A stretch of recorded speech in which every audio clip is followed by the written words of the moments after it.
Hey y'all, this is Danny with Insane in the Brine. Check us out, insaneinthebrine.com, and also on Instagram and Facebook, a page and a group.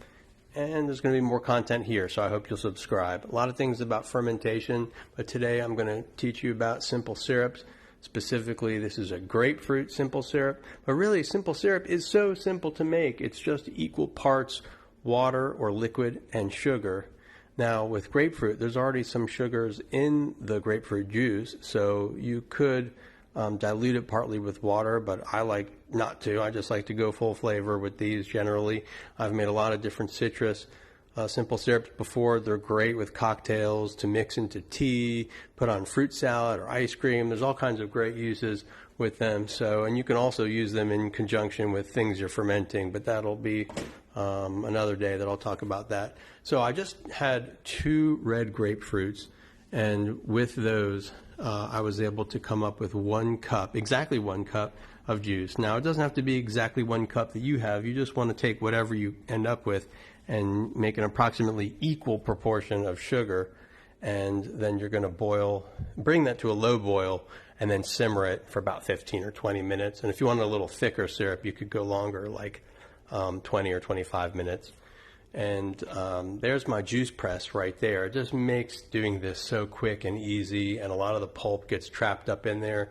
You're still going to want to strain this before boiling it, or at least that's what I do. Now you can see that there is after I've put it through a fine mesh strainer a few times. I also zested some of the grapefruit skin, which is going to go in there to deepen the flavor. You don't have to do that part, but if you do that, you're going to want to also strain the liquid at the very end.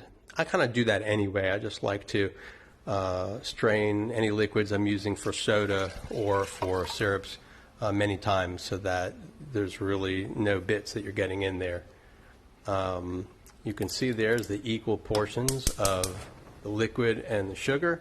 Mix it all together. I'm going to put it on high and bring it to a low boil. Then I'm going to bring it to a low heat. You can do medium-low if you want to try to speed things up, but just keep an eye on it. It can bubble up and get too active. You want to keep it pretty calm and go for about 15 to 20 minutes. And there you have it. That was after 15 minutes.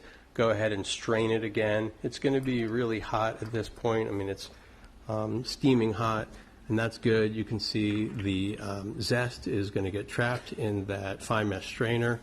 And I just save my old glass jars. So nowadays I'm doing all this stuff. There's always use for those things we tend to normally just throw away. While it's still almost boiling hot, I turned it upside down. That gave me a great seal on it. And the next day when I opened it up from the refrigerator, I heard the pop.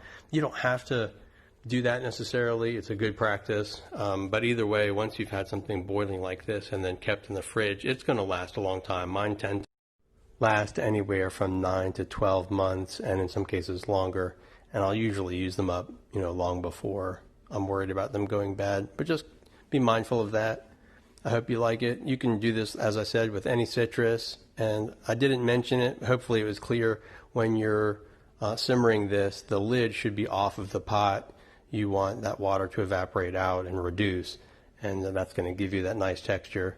And it may seem a little bit watery when you pull it out of the pot, but once it spends some time cooling in the fridge, it's going to thicken, and I think you'll notice it's got just the right consistency. So if you have any questions or comments, let me know, and happy simple syruping.